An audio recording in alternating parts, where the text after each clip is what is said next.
Hi everyone, myself Dr.D.SAVITHIRI, Associate Professor of Economics, A.D.M.COLLEGE, Sargent, Autonomous, NAGAPATTINAM. My topic is Sargent Florence's theory of locations, definition, factors, and criticism of Sargent Florence's theory. Definition: Professor Sargent has followed the inductive method in formulating his theory of location. Sargent theory is more practical and realistic than the given by Weber. After properly analyzing statistical data, Sargent tried to ascertain the tendency of location of industries. On the basis of production census, he has tried to find out the statistical measure of locations and has not accepted the traditional view of the geographical context, not the region or area, but the working population in the area is more important. Sargent has used two new concepts in his theory of location. There are the two factors. They are location factor and coefficient of localization. Location factor means location factor indicates the centralization or otherwise of an industry. If the location factor index is greater than unity, there is a tendency of centralization. On the other hand, if it is less than unity, the otherwise is true. In case of unity, a state of events exists. This indicates that there is neither centralization. The location factor index is calculated by using the following formula. Number of workers engaged in a particular industries of an area divided total number of workers engaged in all industries in the area into 100. Location factor index equal to total number of workers engaged in all industries with the area divided total number of industries workers in the country into 100, or percentage of workers engaged in a particular industry divided preposition of total number of workers engaged in the area to the total industrial workers of the country. We take an example to explain the use of this formula. Suppose that the population of industrial workers in a country is 500, workers engaged in a given area is 200, and workers engaged in a particular industries, for example, cement industries, are 100. The location factor index will be calculated in the following manner. Location factor index equal to 100 into 100 divided 200 divided 200 divide 500 into 100, or 50 divided 40 equal to 1.25. The index is greater than 1, therefore, the industry appears to be centralized in that area. Coefficient of localization. Coefficient of localization indicates the propensity of concentration of industries. This has no relations such as with the area. The percentage of workers over different area is also given in percentage. The variance between the two percentages is divided by 100, which gives the coefficient of localization. In this coefficient is 0, it will mean that industries are evenly distributed over all the areas. If the coefficient is unity or 1, it indicates concentration of industries in one area. The coefficient being greater or less than unity will indicate tendency of centralization or decentralization respectively. The coefficient of localizations can be calculated in the following manner. Taken an example, coefficient of localization is equal to percentage of workers in the area minus percentage of workers in particular industries divided 100. Suppose the percentage of worker in the area is 90 and those engaged in a particular industry is 60. The coefficient would be found out in this manner. Coefficient of localization is equal to 90 minus 60 divided 100 equal to 30 divided 100 equal to 0.3. Since the coefficient of localization is less than unity or 1, industries have a tendency or decentralization in that area. Criticism of Sargent Florence's theory. Following are the points of criticisms against the theory of location given by Florence. Ignorance of causes of location. The theory tells only whether the industry is centralized or decentralized, but does not give the cause of such a tendency. Difficulty to knowing propensity. It is difficulty to know only on the basis of coefficient of localization whether there is propensity of centralization or decentralization. Ignorance of favorable local conditions. The theory does not care for the favorable local factor influencing centralization of industries. Absence of knowledge of productive capacity. The theory given by Florence emphasized the number of workers in calculating the index and coefficient, but ignore productions. It is difficult to know the productive capacity of different areas. In spite of this, the efficiency, the theory at least suggests a way to know the tendency of localization of industries.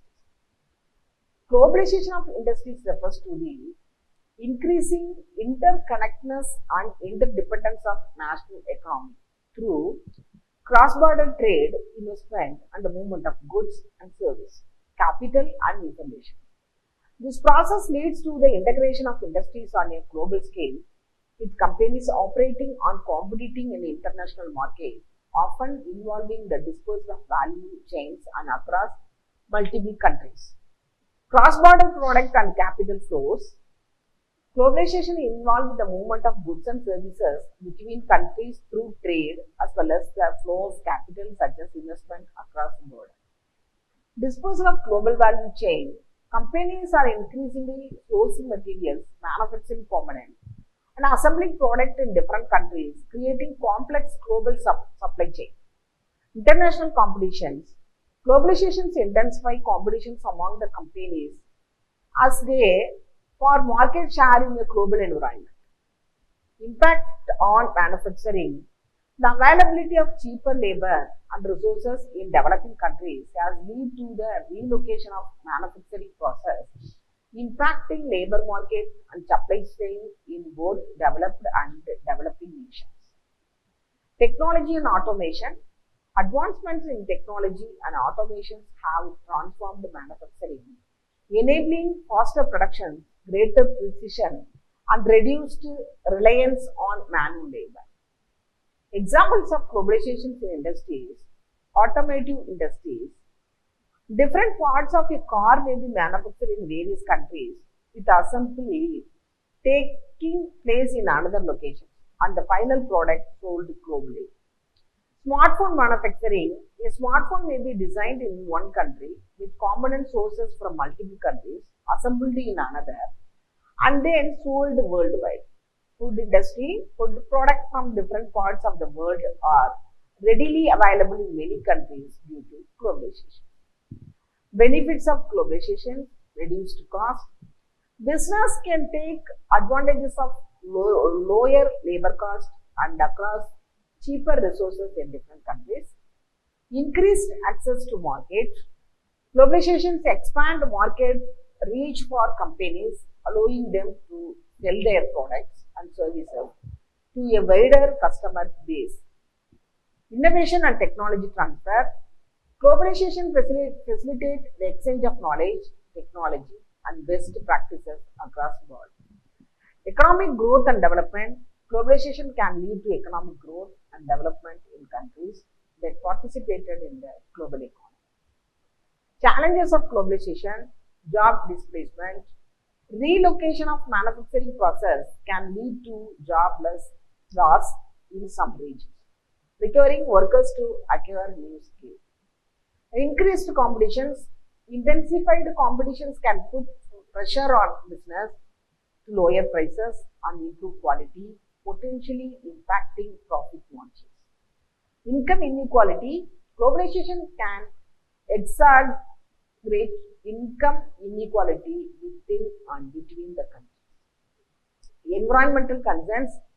Increased production and transportation can lead to greater environmental impacts such as pollution and resource depletion.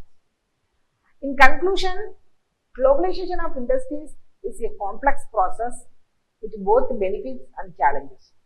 It has transformed the way business operates, fostering greater interconnectedness and competitions on a global scale. Decentralization of industries. Decentralization of industries refers to distributing or delegating planning and decision making away from a central authority to smaller units or functions within organizations. This can involve shifting decision-making power to individual components in a system, like machines in a factory, distributing productions across multiple facilities. It can also refer to a broader shift in economic system where decision-making is distributed among various economic agents or localized with production units. Reduced central control. Decentralization moves away from a centralized hierarchical structure towards a more distributed one. Increased autonomy. Individual units or components within a system gain more control over their operations and decision making. Localized production. Production is distributed across the multiple facilities, potentially closer to customer or resources. Faster response time. Decentralization can allow for quicker adjustment to market demand and operational changes. Potential for innovations. By fostering autonomy and collaboration, decentralization can encourage innovation and experimentation within different units. Examples: Industries 4.0 decentralized decision making in manufacturing, where machines and systems can make autonomous decision based on real-time data. Decentralized manufacturing, distributing productions across multiple facilities to serve specific regions or markets. Organizational structure, decentralizing decision making within companies by delegating responsibilities to lower level managers. Regional development, encouraging industrial activity in different geographic areas to promote a balanced regional growth and reduce reliance on a few urban centers. Industrial efficiency and economic efficiency are related concepts that focus on maximizing output and minimizing waste, but they apply at different levels. Industrial efficiency refers to a company's or industry's ability to produce goods and services within minimal waste of resources like materials, energy, and time.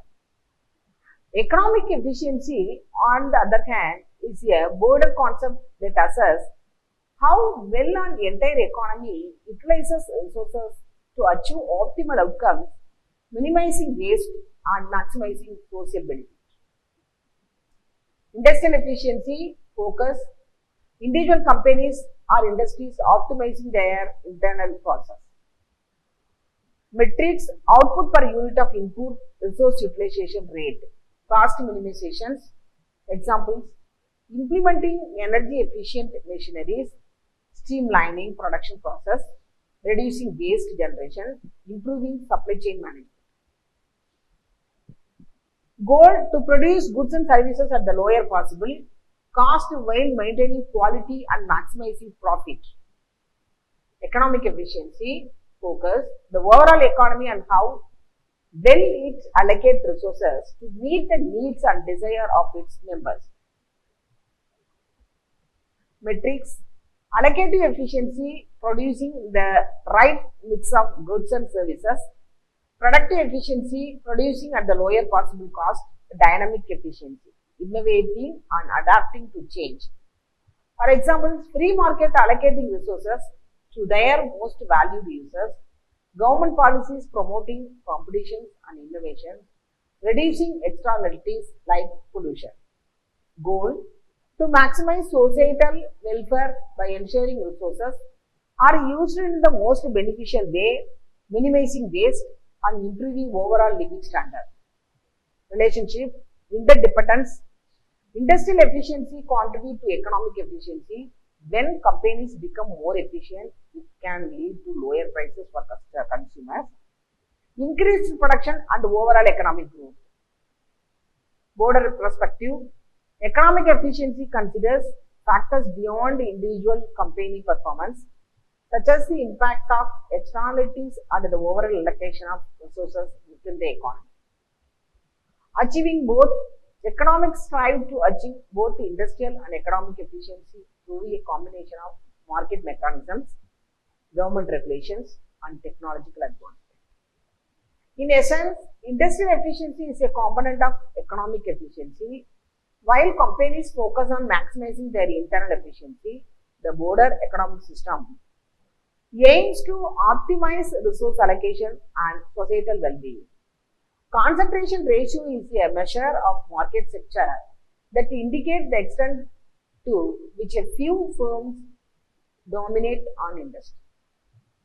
It is calculated by summing the market share of the large firms in an industry and is often expressed as a percentage. A higher concentration ratio suggests less competition and potentially more market power for the dominant firms. Explanations: market dominance. The concentration ratio helps determine how concentrated a market is.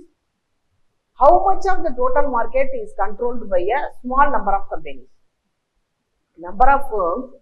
A higher concentration ratio like a CRA, 4 firms concentration ratio, indicates that a smaller number of companies control a large portion of the market. Competitions. A higher ratio suggests a less competitive market, potentially leading to higher prices or reduced product variety for consumers. Calculation. It is calculated by summing the market share of the top firms in the industry. For example, a CR4 of 80% means the top 4 firms control 80% of the market. Examples: high CR, a high concentration ratio, 80 minus 100%, suggests an oligopoly or even a monopoly, where a few firms have significant market power. Low CR, a low concentration ratio, example, 0 minus 40% suggested a more competitive market with many firms. Applications: concentration ratio are used to assess market competitiveness, monitor potential, anti-competitive behavior, and for strategic planning by business. Limitations: concentration ratio don't allow capture and full picture of market contestability, as they don't consider the potential for new entrants, new competitors. Thank you, one and all.